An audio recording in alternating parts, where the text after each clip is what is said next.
University మంచి భవిష్యత్తు కోసం తెలుగు విద్యార్థులు ఇష్టపడే యూనివర్సిటీ. కాల్ 9059052378 9059052379.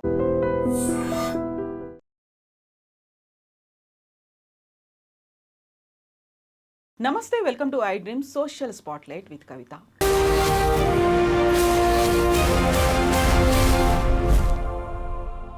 తెలుగు రాష్ట్రాల్లో అఘోరీకి సంబంధించి బోల్డ్ అన్ని వార్తలు వినిపించాయి, చూస్తూ వచ్చాము. అందులో విచిత్రమైనటువంటి వాదనలు కూడా కనిపించాయి. అంతే సడన్గా ఈ మధ్య కాలంలో అఘోరీకి సంబంధించి సంచలనాలు కలిగించేటువంటి వీడియోలు, వార్తలు వస్తున్నాయి. కిడ్నాప్ చేసింది అనేటువంటి ఒక మాట వినిపిస్తోంది పేరెంట్స్ దగ్గర నుంచి. అయితే అఘోరీకి సంబంధించి గతంలో చేసినటువంటి వాదనలు ఏమయ్యాయి? సనాతన ధర్మ పరిరక్షకురాలన్నారు, అఘోరీ మాత అన్నారు, తను దీక్ష తీసుకుంది, తపస్సు చేసింది అన్నారు. బట్ ఇప్పుడు వెలుగులోకి వచ్చినటువంటి విషయాలు వాస్తవమేనా? ఏం జరిగింది? గతంలో అఘోరీకి రక్షణ కల్పించాలి అంటూ పోలీసులకి లెటర్ రాసినటువంటి హైకోర్టు అడ్వకేట్ సాయికృష్ణ ఆజాద్ గారు మనతో పాటుగా ఉన్నారు. ఆయనతో మాట్లాడదాం. ఆజాద్ గారు నమస్కారం అండి. నమస్తే కవిత గారు. సో మనం గతంలోనే అఘోరీకి సంబంధించి ఒక ఇంటర్వ్యూ చేశాం. అవునండి. ఆ టైంలో మీరు పోలీస్ ప్రొటెక్షన్ అఘోరీకి కావాలి, తను డిఫరెంట్ ప్లేసుల్లో తిరుగుతోంది, సో తనకి ప్రొటెక్షన్ ఇవ్వండి అనే ఒక ఇమ్మీడియట్ గా పోలీసులు కూడా ఒక రక్షణ అనేది ఇచ్చారు. ఏ గుడికి వెళ్ళినా ప్రోటోకాల్స్ అనేవి ఉన్నాయి. అఘోరీ మాతగా అందరూ ఆదరించారు, ఆమె దగ్గరికి వెళ్ళారు, ఆశీర్వాదాలు తీసుకున్నారు. లేటెస్ట్ గా వస్తున్నటువంటి వీడియోలు, వార్తలు ఇవన్నీ ఎలా చూస్తున్నారు మీరు? అది నాకు కొంచెం బాధ అనిపించింది. అంటే ఎందుకు అంటే సనాతన ధర్మం గురించి ఆమె పోరాడారు. అప్పుడు నేను ఇప్పుడు సబ్జెక్ట్ కాదు, పోరాడారు ఆమె. సరే, దానికోసం గుళ్ళు గోపురాలు తిరుగుతున్నారు. ఆ టైం కార్తీక మాసం, ఆ టైంలో శివుడికి సంబంధించిన తిరగటం పర్లేదు. ఇక హిందూ ధర్మం కోసం ఆమె పోరాడుతున్నారు అనే దానిపైన నేను కొంచెం సపోర్ట్ చేశాను అన్నమాట. వాస్తవమే సపోర్ట్ చేశాను. చేసిన తర్వాత కాలక్రమేణా మళ్ళీ ఆమె వెళ్ళటం రావటం ఇంకేదో జరుగుతూ ఉన్నాయి. జరిగిన తర్వాత నాకు నిన్న మొన్న చూశాను, అది వర్షిణి అనే ఒక అమ్మాయితో తిరుగుతున్నట్టుగా, అమ్మాయిని ఏదో లోబర్చుకుందని చెప్పేసి. తర్వాత వాళ్ళ అన్నయ్య ఏదో కొన్ని కామెంట్స్ కూడా చేసినట్టున్నారు, కామెంట్స్ చేసినట్టుగా ఇవన్నీ వస్తూ ఉన్నాయి. సో రాత్రి నేను ఫోన్ చేశాను. సరే, వాళ్ళేదో ఆమెకు సంబంధించిన ఏదో వాళ్ళ వర్షనాలు చెప్పుకున్నారు. అయితే నేనేమంటున్నానంటే, ఇక్కడ ఒక మంచి పని కోసం వెళ్ళినప్పుడు, అంటే ఇప్పుడు హిందూ ధర్మ పరిరక్షణ, సనాతన ధర్మ పరిరక్షణ కోసం వెళ్ళినప్పుడు మనం ఒక మనిషిగా, ఒక న్యాయవాదిగా, ఒక హిందూ సంబంధించిన వ్యక్తిగా మనం సపోర్ట్ చేశామండి, కాదని ఎవరు అంటారు. కానీ ఇప్పుడు ఆమె చేసేది పనులు ఎలా ఉన్నాయంటే అసహ్యంగా ఉన్నాయి, వెగట పుట్టిస్తున్నాయి. అసలు దీనికి దానికి ఏం సంబంధం? ఇప్పుడు ఆ అమ్మాయి మీ దగ్గరకు వచ్చినప్పుడు ఆమె ఏదో పొద్దున ఏదో వేరే ఛానల్ ఏదో ఇంటర్వ్యూ చూసా, కొద్దిసేపే చూసా, టైం లేదు. చూసినప్పుడు అదే ఆమె చెప్పడం ఏంటంటే, వాళ్ళని బాగా చూసుకున్నారు, నన్ను మంగళగిరిలో నాకు కారు చెడిపోయినప్పుడు బాగా చూసుకున్నారు, అదైపోయింది, నేను దీక్ష ఇచ్చాను, అది ఇది అని చెప్పేసి చెప్పడం జరుగుతుంది. అంటే ఓకే, అది వరకు కరెక్టే, కాదని అనట్లేదు. కానీ ఇట్లా కలిసి ఉండటము, ఏదో పెళ్లి చేసుకుంటాను అనటము, ఇంకేదో రకరకాల మాటలు వస్తూ ఉన్నాయి. తర్వాత వాళ్ళ అన్నయ్య ఏదో అసభ్యకరంగా మా పట్ల ప్రవర్తించిందని, లేకపోతే మా చెల్లిని లోబర్చుకుందని చెప్పేసి ఏదో వాళ్ళు కామెంట్ చేస్తూ ఉన్నారు. సో అలాంటి కరెక్ట్ కాదు అని నేను అంటున్నాను. అంటే ఎందుకు అనాల్సి వస్తుందంటే, మన సనాతన ధర్మ పరిరక్షణలో నువ్వు ఒక కట్టుబడి ఉన్నదానివి కట్టుబడి ఉండాలి. అదే దాని మీద అదే ఫ్లోలో వెళ్ళాలి. అట్లా ఇప్పుడు నీకు సమాజం హర్షిస్తుంది, మాలాంటి వాళ్ళు మేధావర్గం మీకు సపోర్ట్ చేస్తారు, పోలీసు వాళ్ళు సపోర్ట్ చేస్తారు, మీలాంటి పాత్రికేయ మిత్రులు సపోర్ట్ చేస్తారు. అలా కాకుండా దీన్ని ఈ రకంగా వాడుకుంటాం, లేకపోతే ఈ అమ్మాయిని అంటే ఆమె ట్రాప్ చేసింది అనొచ్చో, వాళ్ళ వర్షన్ ఏంటంటే వాళ్ళ అమ్మ నాన్న వర్షన్ వశీకరణం అంటారు. అంటే మరి ఉందో తెలియదు నాకు, కానీ వాళ్ళు చెప్పడం వశీకరణం చేసుకుంది, ఆమె క్లచెస్లో పెట్టుకుంది, ఆమె కడుసనల్లో పెట్టుకుంది అని చెప్పేసి ట్రాప్ అని ఏదో రకరకాలుగా వాళ్ళు చెప్తా ఉన్నారు. కాకపోతే ఆ అమ్మాయి వర్షిణి అనే అమ్మాయి ఏం చెప్తుందంటే, నేను మేజరు 23 years అంత అమ్మాయి అనుకుంటా, నేను మేజరు, నేను ఎవరితోనే ఉండొచ్చు, నేను ఉంటాను, నాకు ఆమె దీక్ష ఇచ్చింది అన్నప్పుడు మనం ఏం చేయలేం. నేను ఏం చేయలేను, వాళ్ళ పేరెంట్స్ కూడా ఏం చేయలేరు. ఎందుకంటే భారత రాజ్యాంగం ఇచ్చిన హక్కు అదే. వర్షిణి అన్న అమ్మాయికి భారత రాజ్యాంగం ఇచ్చిన హక్కు, అమ్మాయి మేజర్ అయిన అమ్మాయి ఆ మాతతో ఉండొచ్చు, అంటే అఘోరితో కూడా ఉండొచ్చు, అఘోరి మాతతో ఉండొచ్చు. దానికి మనం ఏం చేయలేం కదా మేడం, చట్టం అలా ఉన్నప్పుడు. దీన్ని ఇంకో కోణంలో చూసి తప్పురా బాబు అని చెప్పడం తప్ప మనం ఏం చేస్తాం మేడం? అడ్వకేట్ సాయి కృష్ణ ఆజాద్ గారు అఘోరీ మాత సనాతన ధర్మ పరిరక్షకురాలు, తనకి ఒక ఆపదలు ఉన్నాయి, తను ప్రతి చోట తిరగడానికి ఒక ఫ్రీ ప్యాసేజ్ ఇవ్వాలి, ప్రొటెక్షన్ ఇవ్వాలి అని నమ్మినటువంటి సాయి కృష్ణ ఆజాద్ గారు ఆ రోజు పోలీసుల దగ్గరికి వెళ్ళారు, లెటర్లు పెట్టారు, డీజీపీలతో మాట్లాడారు. ఇవన్నీ అయిన తర్వాత ఎస్పీలకు కూడా ప్రత్యేకమైనటువంటి ఆదేశాలు వచ్చాయి. అక్కడి దాకా మీకు సనాతన ధర్మ పరిరక్షకురాలు అనిపించింది తను. ఆ తర్వాత కూడా అనిపించింది ఆ ప్రోటోకాల్స్ తో దేవాలయాలకు వెళ్ళడం, ఆ తర్వాత ప్రతి ఇష్యూ గురించి తను మాట్లాడింది. రేప్ అయిన సంఘటన, సోషల్ ఇష్యూస్ ఏమున్నా కానీ తను ఇమ్మీడియట్ గా రెస్పాన్స్. దర్గా గురించి కూడా ఏదో మాట్లాడారు, అది ఊరు నాకు గుర్తురాదు, కరీంనగర్ దగ్గర ఏదో దర్గా తీసేయాలి గుడిలో అని చెప్పి అంట. అది ఓకేనండి, నేను అదే అంటున్నా కదా, అలా మంచితనం వెళ్ళినప్పుడు ఎవరైనా సపోర్ట్ చేస్తారు కదండి. అప్పుడు సపోర్ట్ చేయడమే కాదు, మీరు ఆవిడతో మాట్లాడారు కదా. మాట్లాడాను. అప్పుడు మిమ్మల్ని ఒక బాబు అని సంబోధించినట్టుంది. అవును, బాబు అని సంబోధించి, అవును బాబు అని సంబోధించింది.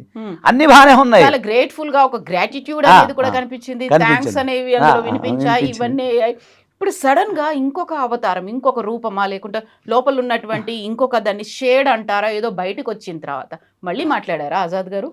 నిన్న నేను మాట్లాడి ఏం జరిగింది ఏంటంటే చెప్పట్ల విషయము అంతా నా ఇష్టం అన్నట్టుగా అంటున్నారు. దాని మీద అడిగి ఏంటి ఇలా జరుగుతుంది, ఆ రోజు అంతా మంచిగా సనాతన ధర్మం గురించి బాగా మాట్లాడారు మీరు, నేను సపోర్ట్ చేశాను, ఒక హిందూ ధర్మ పరిరక్షకుడు అని మీరు అన్నారు, నాకు చాలా హ్యాపీ అనిపించింది. మీరు అంటారు కానీ అన్ని బాబు అంటది, ఆమె బాబు అయ్యా అని అంటది, అలా అంటది, అంత తండ్రి అంటది ఒక్కోసారి. అంత మంచిగా మాట్లాడి ఏంటి ఇలా జరిగింది అని నేను అన్నా నేను ఇట్లా జరిగింది, ఇదేం పద్ధతి, నువ్వు చేయాల్సింది చాలా లోక కళ్యాణం చాలా ఉంది, ఇది చేసుకొని ఇదేంటి అన్నప్పుడు ఇంకా ఏమి సమాధానం ఏం చెప్పలేదు, ఫోన్ పెట్టేశారు. ఇక కంటిన్యూ చేయలేదు, ఫోన్ కట్ చేశారు. మనం చేస్తే ఫోన్ కట్ చేస్తా ఉన్నారు. సరేలే మరి అది ఆ వ్యక్తిగత విషయం చేయమని నాకు ఎలాంటి అభ్యంతరం లేదు, మీరు పర్మిషన్ ఇస్తే. ఎందుకంటే ఆ టైంలో లోక కళ్యాణం కోసం వచ్చింది అని మీరు అనుకున్నారు, లేకుంటే అనుకున్నాం కదా. నా టైం కూడా విలువైన సమయాన్ని కూడా వెరీ ఫస్ట్ టైం తను బయటకు వచ్చి మీడియాతో మాట్లాడింది ముత్యాలమ్మ గుడికి సంబంధించి అక్కడ విగ్రహ ధ్వంసం జరిగింది, అపచారం జరిగింది, మనం అంతకుముందు చూడనటువంటి ఒక విషయం జరిగింది అనే దాంతో. సో మీరు ఇప్పుడు అఘోరీ మాతకి కాల్ చేస్తున్నారు. ఆమె కదా అఘోరీ మాత. మీరు కాల్ చేస్తున్న వ్యక్తి సమాధానం. అది మీరు ఏంటంటే లోక కళ్యాణం కోసం అనుకున్నారు, అదే మాట మాట్లాడారు. ఒకటండి మీకు తెలియదే కదా, ఇప్పుడు ఒకసారి మనం ఓపెన్గా మాట్లాడుకున్నాం. మన పరిచయం దాదాపు అంటే మామూలుగా 15 years నుంచి మన స్నేహం అంటే పరిచయము, మీరు ఒక సిస్టర్గా బ్రదర్గా మనం ఎన్నో కార్యక్రమాలు చేశాను. నేను ఒక న్యాయవాదిగా హ్యూమన్ రైట్స్ కేసులు చేశాను, ఎన్నో కేసులు చేశాను, మీకు తెలియదు ఏం కాదు. జోగిని శ్యామల గారిది కూడా మనం చేసాం, గుర్తుంది కదా, అప్పుడు కూడా లోక కళ్యాణం కోసం చేసాం. అట్లనే ఇది కూడా లోక కళ్యాణం కోసం నా టైం విలువైన సమయాన్ని నేను కేటాయించి మేము అసలు మంగళగిరి వెళ్ళి, నేను విజయవాడ వెళ్ళి, మా ఇంటికి వెళ్ళి, అక్కడి నుంచి అక్కడికి వెళ్ళి అన్నీ తిరిగి ఇక్కడ ఇటు కుదిరితే మంచిర్యాల మా జూనియర్ని పంపించి నా సొంత ఖర్చులతో సపోర్ట్ చేశాం. అది 100% వాస్తవమే. కానీ అది లోక కళ్యాణం కోసం, హిందూ ధర్మ పరిరక్షణ కోసం, సనాతన ధర్మం కోసం ఆమె చేసే ప్రయత్నంలో నా వంతు కర్తవ్యంగా నేను సపోర్ట్ చేశాను. అంతవరకు బాగుంది, సమాజం కూడా హర్షించింది, నన్ను కూడా అందరూ మెచ్చుకున్నారు, అంత బాగొల్లింది. ఇప్పుడు ఇలాంటి పనులు చేస్తే నేను సపోర్ట్ చేయను, మీరు అవునన్నా కాదన్నా చేయను. ఇప్పుడు ఎవరినైతే ఆ వర్షిణి అనే అమ్మాయిని తీసుకెళ్ళింది అఘోరి అంటున్నారా, ఆ కుటుంబానికి మీరు రక్షణగా ఉంటారా? వాళ్ళకి తల్లి నేను ఓపెన్ చెప్తాను, ఒక సిస్టర్, మీరు నాకు సిస్టర్, మీరు రికార్డ్ చేసుకోండి అవుతోంది సూపర్. వర్షిణి తల్లిదండ్రులు వచ్చి నా దగ్గరికి వచ్చి అయ్యా ఇట్లా జరిగిందయ్యా అంటే 100% ఉచిత న్యాయ సహాయం నేను అందిస్తాను. అఘోరి మీ దగ్గరికి రాలేదు, మీరే తనకి చెయ్యాలి అన్నారు. అఘోరి వచ్చి హెల్ప్ అడిగిందా మిమ్మల్ని? ఎప్పుడు? ఆ సందర్భంలోనా? ఆ సందర్భంలో అప్పుడు ఆ సందర్భంలో ఏం జరిగిందంటే, అంటే నేను అంటే అఘోరి రాలేదు, అఘోరి తరపున ఒక ప్రముఖ జర్నలిస్ట్ గారు, పేర్లు చెప్పకూడదు, మీరు అడగకూడదు, నేను చెప్పకూడదు, ఒక XY జర్నలిస్ట్, ఆయన మంచి ఫ్రెండ్, అన్న అంటున్నాను. మా మధ్య కన్వర్సేషన్లో ఇలా ప్రాబ్లం అవుతుందన్న, అంటే మాది విజయవాడ కదా, ఆంధ్ర కదా, అక్కడ సంబంధించిన ఒక సీనియర్ జర్నలిస్టు, మంచి ఆయన, ఎప్పటి నుంచో మనకు బాగా పరిచయం, మంచిగా ఒక సందర్భంలో కన్వర్సేషన్ వచ్చింది మా ఇద్దరి మధ్య. అది ఆజాదన్న ఎంతోమందికి హెల్ప్ చేసి పెడుతున్నావు కదా, నువ్వు ఎంతోమంది సహాయం చేస్తున్నావు కదా, ఇక అఘోరికి ఇట్లా మొన్న దాడి జరిగిందంట, సో ఇలా భయపడుతుంది మన ఆంధ్ర రావడానికి, అంటే మామూలుగా ఆయన చెప్పిన మాట చెప్తున్నాను, నేను చెప్పేది తిరగడానికి భయపడుతుంది. యాక్చువల్గా ఇక్కడ అఘోరిని బాగా చూసుకున్నారు, ఇక్కడ వరకు ఆమె ఎవరినే మళ్ళీ ఎక్కడ ప్రాబ్లం అయింది, ఎక్కడ టోల్ గేట్ దగ్గర, ఏదో టోల్ గేట్ అండి అది, ఎక్కడ కొవ్వూరు దగ్గర XYZ ఏరియాలో, అనకాపల్లి దగ్గర ఎక్కడో టోల్ గేట్ దగ్గర ఆమె మీద ఎవరో ప్రయత్నం చేశారు, కొట్టడమా లేకపోతే నెట్టడం అయితే జరిగింది. మళ్ళీ అక్కడ ఆ ఏరియా అంతా కోస్టల్ బెల్ట్ కదా, దాంట్లో కార్తీక మాసం చాలా ద్రాక్షారామం అన్నీ ఉంటాయి కదా, శ్రీకాళహస్తి దాకా వెళ్ళాలి ఆమె. సో ఇవన్నీ ఉన్నాయి కదా, మీరు అందరికి ఎంతోమందికి హెల్ప్ చేసి పెట్టారు మానవతా దృక్పథంతో, మీరు హెల్ప్ చేస్తారా అన్నాడు. ఖచ్చితంగా చేస్తాను, సనాతన ధర్మం కోసం చేస్తాను, నాకు కూడా అంటే మంచి పనే కదా అని నేను అన్న తర్వాత ఆయన నెంబర్ ఫార్వర్డ్ చేశాడు ఆయన. అప్పుడు ఆ నెంబర్ లేదు నా దగ్గర, నేను జస్ట్ వీడియోలో చూస్తాను అంతే. వెంటనే మళ్ళీ నేను ఫోన్ చేశాను, అప్పుడు ఎత్తింది, ఫోన్ చేస్తే చెప్పారు, ఆయన కూడా చెప్పినట్టున్నాడు నా గురించి. ఆమె వెంటనే ఎత్తింది, నా నెంబర్ కూడా ఉన్నట్టుంది, మరి ఏదో ఎత్తింది, తండ్రి అంది. ఇంకా అప్పటి నుంచి నేను మాట్లాడుకుంటా, ఆమె అసలు ముందు పేరు తెలియదు కదా, ఆమె పేరు ఏదో ఉంది అసలు పేరు, ఆ పేరు ఆమె ఎక్కడ ఏ ఊరు అని తెలియాలి కదా. మనం ఒక డ్రాఫ్ట్ తయారు చేసేటప్పుడు ఒక పిటిషన్ తయారు చేసి జస్ట్ అఘోరి అని రాయలేం కదమ్మా, అఘోరి అని రాయలేం కదా. ఇక మీరు అనకూడదు చెప్తా, ఆల్రెడీ అన్ని ఛానల్స్లో ఉంది అవి, అది రాసి దాని తర్వాత ఇది ఎలా జరిగింది ఏదైతే అన్ని మనం డ్రాఫ్ట్ చేసేటప్పుడు మరి వివరాలు రాయాలి కదా. అప్పుడు నేను కొన్ని వివరాలు అడిగిన, ఎక్కడ ఏంది ఏం జరిగింది, ఎక్కడ ఊరికి వెళ్తున్నారు, మీ ప్రయాణం ఎంత ఊరికి వెళ్తున్నారు అంటే అర్థమైంది, శ్రీకాళహస్తి ఊరికి వెళ్తానని చెప్పింది. మిగతా ఇవన్నీ కూడా ఆమె వేరే వేరే పుణ్యక్షేత్రాలు ఎక్కడెక్కడికి వెళ్ళాలి ఏంటి ఇవన్నీ కూడా ఆమె చెప్పడం జరిగింది. సో ఏంటంటే మనం హ్యూమన్ రైట్స్ ప్రకారంగా అలాగే దానికి సంబంధించి రక్షణ కల్పించాలని చెప్పేసి మనం అప్పుడు పిటిషన్ రాసాం. తర్వాత నాకున్న దాంట్లో చేయటం వల్ల అప్పుడు ఆ రోజు స్పందించారు, అందరూ స్పందించారు, చక్కగా రక్షణ పోర్ట్ఫోలియో బాగా జరిగింది. ఆ యొక్క ప్రయాణం చాలా బాగా జరిగింది, అది అందరికీ తెలిసిన విషయమే. దాంట్లో కూడా చాలామంది నన్ను కొంతమంది మిత్రులు, మీడియా మిత్రులు కానీ మన ఫ్రెండ్స్ కానీ అందరూ అప్రిషియేట్ చేశారు. అది ఆమె కూడా బాగా అప్రిషియేట్ చేసింది, తండ్రి బాగా హెల్ప్ చేసి పెట్టావయ్యా, నువ్వు చాలా మంచిగా ఉండాలి, అంతా మీ కుటుంబం బాగుండాలి. అప్పటి నుంచి మా రిలేషన్ మంచిగా ఉంది, నేను ఎప్పుడు ఫోన్ చేసినా ఎత్తాను. తర్వాత వేరే సిద్ధ స్వామి ఎవరు ఒక ఆయన మన దానికి కూడా వచ్చారు, అప్పుడు కూడా నేను ఆయనతో కూడా మాట్లాడిస్తే చక్కగా ఆ కమ్యూనికేషన్ బాగుంది, మన దాంట్లో కూడా ఉంది అది వీడియో. అప్పుడు కూడా ఆయన కూడా సపోర్ట్ చేశారు ఇండైరెక్ట్గా. అట్లా అందరూ ఆ పైనుంచి అఘోరి నుంచి అందరూ వాళ్ళు సిద్ధ స్వామి కానీ మనం కానీ ఇంకా కొంతమంది హిందూ సంఘంలో అందరూ సపోర్ట్ చేశారు, నేను కూడా సపోర్ట్ చేశాను. అంతవరకు ఓకేనండి. ఇప్పుడు ఒక మంచి పని కోసం వెళ్తే సపోర్ట్ చెయ్యాలి, మనం మన ధర్మం మన వృత్తి. కానీ ఇప్పుడు మీకు అర్థమైంది అది లోక కళ్యాణం కోసం కాదేమో, ఎందుకంటే అక్కడ ఇంకొక షేడ్ ఏదో కనిపిస్తోంది, అది షేడ్ కాస్త వీడియోల రూపంలో బయటకు వచ్చింది, చర్యల రూపంలో కనిపిస్తోంది కాబట్టి. అదే తల్లి నేను ఏమంటున్నానంటే, ఇప్పుడు అందరూ ఎలా ఆలోచిస్తారు నేను కూడా అదే ఆలోచిస్తా, నా మైండ్ అంతే కదా. మీరు ఎలా ఆలోచిస్తారు నేను అలాగే ఆలోచించాలిగా. ఇప్పుడు మరి ఆ హర్షిని పేరెంట్స్ వర్షిని హర్ష పర్లేదు, వర్షిని హర్ష ఇద్దరు శ్రీ వర్షి మంగళగిరేగా వాళ్ళు వస్తే మంగళగిరే అంటావు ఉండేది. ఒకవేళ ఈ వీడియో చూసి వస్తే నేను ఖచ్చితంగా వాళ్ళకి హెల్ప్ చేసి పెడతాను, నేను సిద్ధంగా ఉన్నా. అసలు ముందు ఏం జరిగిందో వాట్ తెలియాలి కదా. ఒకవేళ లేదు వాళ్ళ అమ్మాయిని వాళ్ళ వర్షంలోనే జరిగింది, ట్రాన్స్లో తీసుకెళ్ళి నా బిడ్డ నాకు కావాలంటే ఖచ్చితంగా హెల్ప్ చేసి పెడదాం, అదే సమస్య లేదు అందులో. సో ఈ వీడియోలు ఈ విషయాలు ఇవన్నీ వెలుగులోకి వచ్చిన తర్వాత బయటకు వచ్చిన తర్వాత మళ్ళీ మీరు ఆ మాతతో మాట్లాడలేదు, అఘోరి మాత? ఇప్పుడు చూసారుగా మీ ముందే ఫోన్ ఎత్తారు, నా ఫోన్ ఎత్తలేదు, నేను మాట్లాడడానికి సిద్ధంగా ఉన్నా. ఇప్పుడు కూడా అసలు ఏంది ఎందుకు ఇలా చేస్తున్నాను అడగడానికి కూడా సిద్ధంగా ఉన్నా నేను. ఇప్పుడు ఒకటండి, ఒక మంచి పని జరిగింది, ఒక పిల్లోడు ఉన్నాడు, మన అబ్బాయే ఉన్నాడు, వాడు మంచి కార్యక్రమం చేసినప్పుడు అరే సూపర్ చేసేవారా అంటాం, సహజం అది. అదే వాడు చెడ్డ పని చేశాడు అనుకో, మనం మందలించడం తప్పు, మనకున్న రైట్ అదేగా. ఇప్పుడు అరే చేయకూడదని చెప్తాము. నేను అసలు ఏం జరిగింది ఏందో మాట్లాడదాం అంటే కమ్యూనికేషన్ లేదు, అన్ని ఛానల్స్కి ఇంటర్వ్యూ చేస్తున్నాం, నా ఫోన్ ఎత్తట్లా, మనకి ఆమె ఇష్టం, మనం ఏం చేస్తాం. ఒకవేళ ఈ రోజు కనుక ఎత్తితే మాట్లాడతాను నేను, ఏంటి ఇలా ఎందుకు, అసలు ఏం జరిగింది ఏంటి, వాట్ ఇదేం పద్ధతి, మీకు చెప్పింది ఏంటి, మేము చేసిన సపోర్ట్ ఏంటి, అందరూ నీకు మీడియా మిత్రులు, మేము హిందూ సంఘం వాళ్ళు చాలామంది నీకు తెలియకుండానే బోల్డ్ మంది ఇండైరెక్ట్గా సపోర్ట్ చేశారు, వీళ్ళందరూ సపోర్ట్ చేశారు, నువ్వేంటి ఇలా చేస్తాను ఖచ్చితంగా నేను అడుగుతా, నేను ఖచ్చితంగా అడుగుతా. అలాగే వర్షిని తల్లిదండ్రులు వచ్చినా అలాగే నేను ఖచ్చితంగా హెల్ప్ చేసి పెడతా, న్యాయం వేటి పక్క ఉంటా నేను ఉంటాను మేడం.